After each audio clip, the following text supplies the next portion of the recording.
Hello Malaysia, hello world. Apa khabar?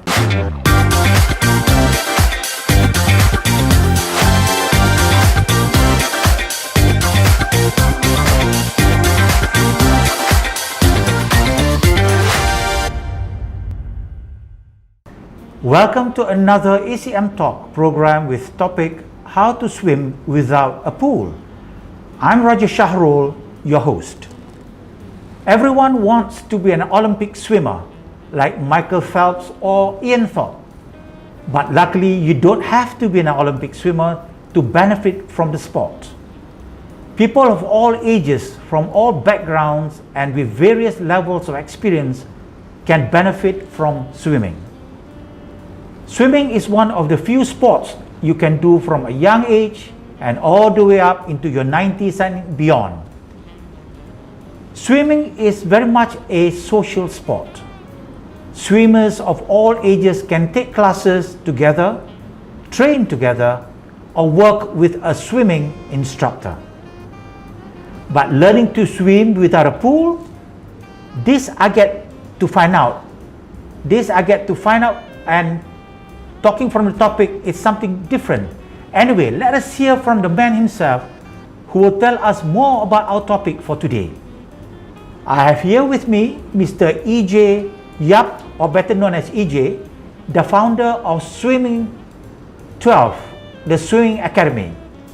Welcome to ECM Talk. Apa khabar, EJ?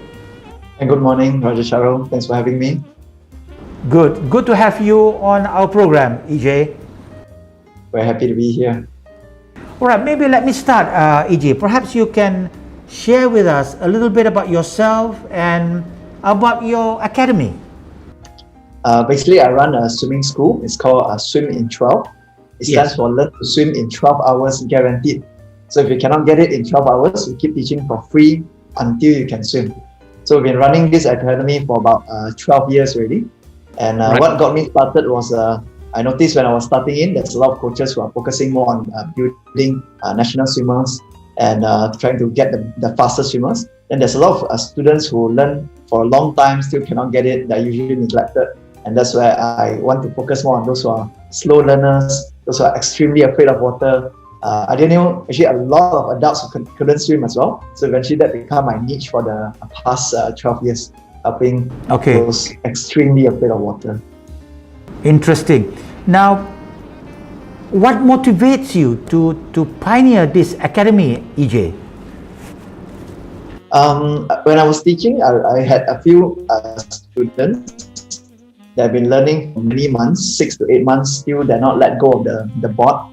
So then eventually I teach in one class, can able to let go of the board, second class can swim breaststroke, third class can float on the back. Then I realized, what do I have that some other coaches doesn't have, especially like certified coaches. Then I realized it's more about the breaking down of skills. So that really motivated me to keep going towards this direction and keep looking for new ways to teach people in a very easy way, and also focus on those who don't want to go for competitive, those who just want to swim for fun, for leisure, go to island someday. So that has been a push for me.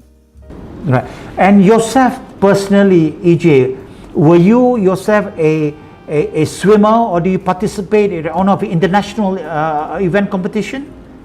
No, I was only competing when I was in the primary school. Other than that, I'm not like a professional swimmer, I'm not like a professional teacher, I'm not even like a school teacher as well. I come from an IT background, computing, and I love breaking things down and like programming any programs out there. The error must be kept to its minimum, if not the program cannot run. So then there's a lot of if and else. If this happens, what do we do? So I apply the same way of thinking into teaching swimming as well. So then eventually I just fall in love with it so much. So this has been my passion for the past 12 years. Fantastic. Now, how do you maintain your business despite this current MCO situation and with so much restrictions, EJ? So realistically, during the MCO, the pool is not allowed to open. So when the pool is not allowed to open, swimming coaches have zero income. We cannot teach swimming without the pool. But the good news is 3 weeks before the MCO, we actually predicted it and we prepare ourselves. So in 10 days after the MCO was announced, we immediately create this program, which we wanted to start for a long time. Then we didn't do it. The MCO kind of pushed us to do it immediately. So in 10 days, we launched a way of teaching swimming without the swimming pool, where we help students to learn about the science of swimming. For example, if you have more air, you will float, less air, you will sink. This applies when you're learning floating, you're learning backstroke, and the reason why you sink down. And from there, once the student learn this concept, immediately we get them to think about, what about real life scenarios? Is there something realistic in the world that's been using this kind of concept as well? Then from there, we introduce them the submarine. So submarine has a ballast tank. You want the submarine to float, you let more air in. You want it to sink, you let go the air. So from there, we want students to be more and more curious about science. We want them to think about the everyday things that they learn, the concepts they learn. Are they able to apply it in their real life or not? So from there, we get them to build their own submarine as well. And so this is something that really fun that we introduce to our students. So in other words, EJ, it's not just about jumping into the pool and learning how to swim. It's into a lot more than that, isn't it? You teach them. Yes, it's understanding the science behind why they do what they do. And what I see in a huge improvement is when they come back for swimming, a lot of things we don't need to remind them anymore. Like for example, we ask the students to keep their hands straight. If you keep your hands straight, you'll swim faster. So sometimes the student remembers, sometimes the student doesn't. So but now they have the concept that this applies in the shape of a ship, of an airplane, of a rocket. It's because of that aerodynamics thing. It helps them move faster, more efficiently. So every time when they are swimming, they think about the rocket, they think about the ship. We don't need to remind them so much. They know why they need to do it. So this is something that we see in a huge improvement when they come back. So really enjoy this process. Right. Now, EJ, talking about your students. Now, your students, when they go, are they really who have interest in the water? Because there are problems about people who are scared of water. EJ, how is that? Yeah. For students who are afraid of water, it's very normal. It could be from the past, in the olden days, how parents used to control their child. They say, hey, don't get near the water. Every time they get near water, then they get scolded. So it's like a program that water is dangerous. So when with this kind of mindset, sometimes students just don't know why. They just feel that, yeah, they're just afraid of water. So eventually, as we are able to tell them the benefits of swimming, for example, it's not just more about a survival skill or not just about a sport. It can be also used for leisure. One day when you want to go for a holiday, many times I go to holiday with friends in the island, and there are some people say, oh, it's okay, I'll just take care of your bags on the island, I'll just take care of your bags on the boat. Exactly. Yes. You go to beautiful hotels in the world, and when you travel, then you don't get to use the pool. It's kind of a waste as well. So it's a lot more. It's exercise, it's survival, it's health, it's leisure as well. So there's a lot of benefits from learning swimming.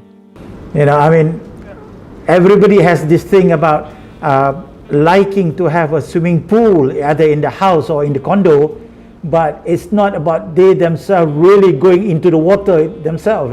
It's just about having it, but not really going into the water. I think I'm not speaking for myself really.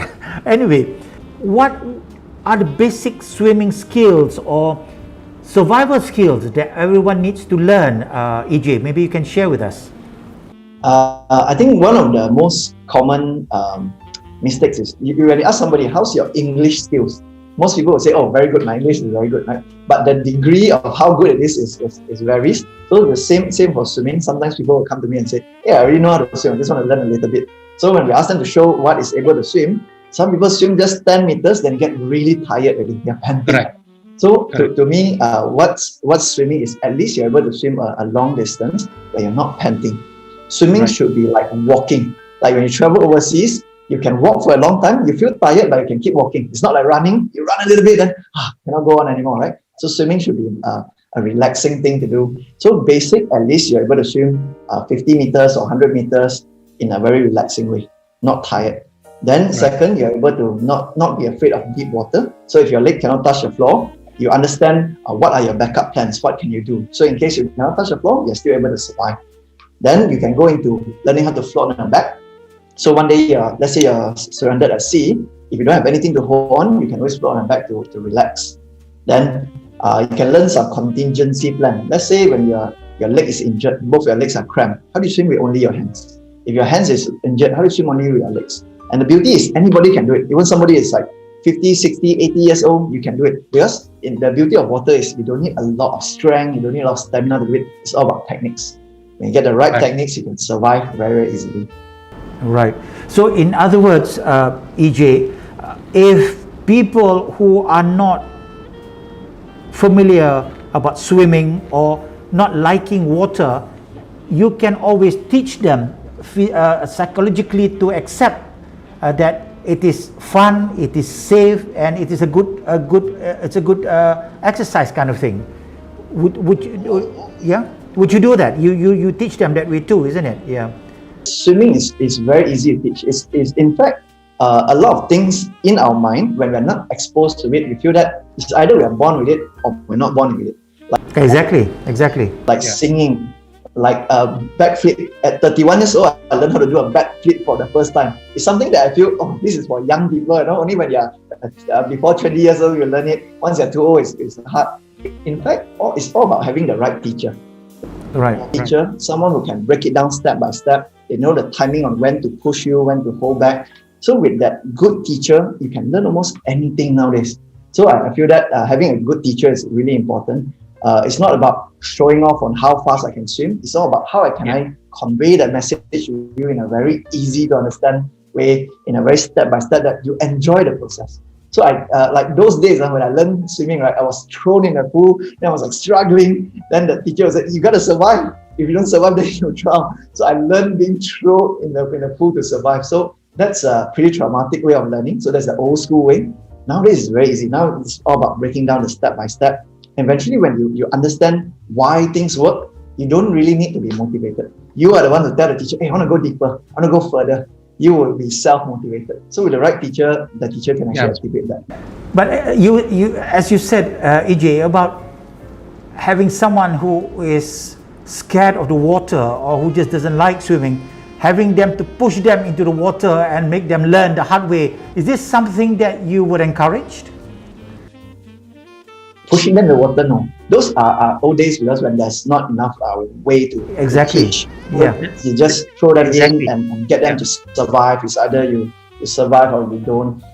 Those are just lack of choice of words. So now as we research more and more into teaching swimming, it's a lot about having the right choice of words, being able to slowly encourage them by understanding. I believe a lot in education rather than motivation. With the right education, people know why they need to do it, what to do. They're able to want to constantly chase for more. So it's on the other end. Instead of a teacher pushing the students to do it, it's the student. We want the students to constantly tell the teacher, give me more. Let me try something new. So then we teach them more than just swimming. We're teaching them how to take risks, take calculated risks, get excited, enjoy swimming very much. As and when they come to see you, EJ, it's not an immediate thing where you get them into the water immediately, do you? Or do you need to sort of psychologically prepare them? For adults, usually we'll start with a shower. And you'll be surprised. I have students who is like 30 years old. When they shower, they're still showering like this, covering the face to make sure that water doesn't touch the face. It's like, you've been showering like this for 30 years. It's like, I'm very afraid of the water, So even as students like this, we start our way into the water, but we start really slow. We start things like, let's learn about what your mouth can do, what your nose can do. Let's slowly put your ears, one ear in the water, put the other ear in the water, go step by step, understanding, explaining. Like the nose can only do two things. The nose can blow, the nose can stop. As long as you don't breathe in, water will not go in. Then as we understand a lot of reasons, for me, I've broken down like 16 different reasons why people are afraid of water. So from there, when we are able to see what is their main cause, then we're able to give them a solution to it, then they're able to fix it very, very easily. So we start in the water, step by step. You won't like immediately just jump in. Even let's say for kids, right? You will start from a baby pool. Usually we ask them, do you prefer the big pool or the small pool? They usually prefer the small pool, then we start with that first. So many things can be done when somebody's really comfortable. And the basic teaching of how to float, would that be something of important to you, EJ? You mean back float or forward float? Yes, both are actually pretty important. For facing down, that is the start of if you want to learn how to swim forward. any stroke always starts from facing down. We usually call it the Superman. So keep your hands straight, head down, legs up. Yeah, that's really important. That's the foundation for everything they're going to learn. But not everybody can start with that. Because to a lot of people, what they're afraid of is not the water. A lot of people are afraid of being off balance, not being in control. So when they lift their legs up, they feel, oh, there's no more control, there's no more gravity. That's where the fear can come in. But there's so many ways to counter that. For example, we start with the ladder first. They can hold the ladder, lift their legs up. They can learn how to hold the ladder to hold their breath a lot longer in the water first. So as they get more comfortable, they learn how to let go the ladder bit by bit until they can let it go longer. You can put your hands at the back and hold back the ladder. Then realize, hey, my legs is really floating up. So you can go for that step by step. Yes, yes. For facing up, it's a bit more scary, but same concept. Most people are afraid of floating on the back is because lack of control. When they float on the back, they feel like they could fall anytime, and there's a risk. Whenever you float on the back, you're facing up. When you're facing up, if the water covers your face, water will immediately go into your nose. So they can learn what to do if the water covers the face. So sometimes people are not afraid of the water, they're afraid of the pain when the water goes in your nose. So learn what are different ways to counter those pain as well. So step by step, understanding their fear and solve it. Right, okay. EJ, do you have any quick tips that you may like to share with our viewers who are considering to start this sport? You know, it doesn't matter whether you're 12 years old, whether you're 40 years old. I would say don't wait until somebody in the white coat tells you that you need to learn swimming, then you start. So many times a lot of students are being recommended by doctors because they say, oh, now you have back pain, now you have knee pain, running is not encouraged anymore. Go for swimming because there's no more gravity, it's easy on your joints. Then the older you start, sometimes your memory is being affected as well. But our oldest student is 82 years old. Now she can already swim like many laps, like half a kilometer already. So it's never too late, but the earlier you start, the easier it is for you. Yeah. So and swimming is like it's a life skill. It's like learning language. Once you know how to speak, it's like forever you can know how to speak in that language. Same for swimming. Just invest in the one-time fee. Once you can swim, it's for life. So that whole package for beginners, right, is total is 3,400 ringgit. There's also the smaller breakdowns. But imagine 3,400. If you live for another 10 years, it's only like 340 a year. If you live for another 30 years, that's like 100 ringgit a year. So it's a very important investment. It's cheap. It's not something where you learn then you will forget. Especially our program is called a guaranteed program, where we teach until you can get it. Once you get it, you pass the test. 2 to 3 months later, we'll call you back for another test, just to see whether your skills is sustainable or not. We don't want to just say, oh, you graduated, that's it, bye-bye. 2 to 3 months later, we just want to check, everything's okay, then only we give you a certification. So things are sustainable. So once you sustain, you don't need to keep paying to learn swimming anymore. Yeah, so I encourage you to start as early as you can. For us, we start at 4 years old and above, and oldest we did 82. If you have older, we will love the challenge as well. So start as early as you can. Fantastic. Thank you, EJ Yeap, for sharing this very interesting topic. And I don't know whether it's still not too late for me, isn't it, EJ? Definitely not too late. Definitely, it's very easy to learn. Start step by step. I'm sure you're able to get it. Yeah, maximize your swimming pool. Yes. Thank you, EJ. There you have it. Thank you. All confusion resolved. Thank you, EJ, for your interesting sharing on this topic. Why not jump in? Why not jump in? And literally speaking, it's not too late to gain from the hidden benefits of swimming. Swimming is perfect for your mental and physical health. Water is a low-impact sport that provides more resistance than dry land. But EJ have proven us otherwise. Learning how to swim without the pool. It is truly the perfect sport. Once again, thank you, EJ, for coming to our program with this exciting topic. ECMians, please don't forget to like, share, and subscribe to Edu Channel Malaysia. Until we meet again in our next program, kita jaga kita, everyone. So stay safe everyone and jumpa lagi.